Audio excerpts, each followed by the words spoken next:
The last 24 hours of my life have felt like a dream.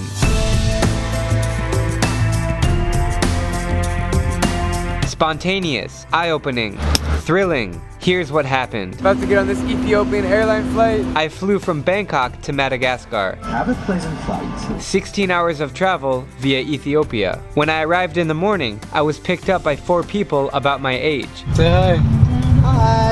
Ali, Dave, Nancy, and Antonio. I got connected with them through Facebook, and they kindly agreed to show me around for a few days. So where are we going now? I didn't have a clue what we'd be doing, where I'd be sleeping, or what to expect from Madagascar's capital of Antananarivo. But isn't that the fun part about traveling? Sometimes I put myself in these situations on purpose.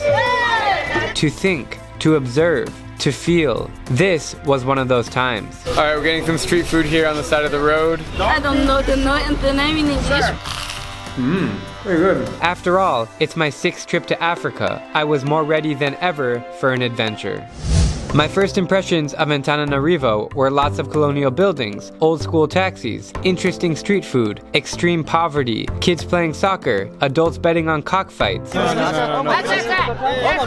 and a slightly dangerous overall feeling on the streets. My friend Ali kept freaking out whenever I was in public with my camera. She thought I was gonna get jumped. Why are you so scared?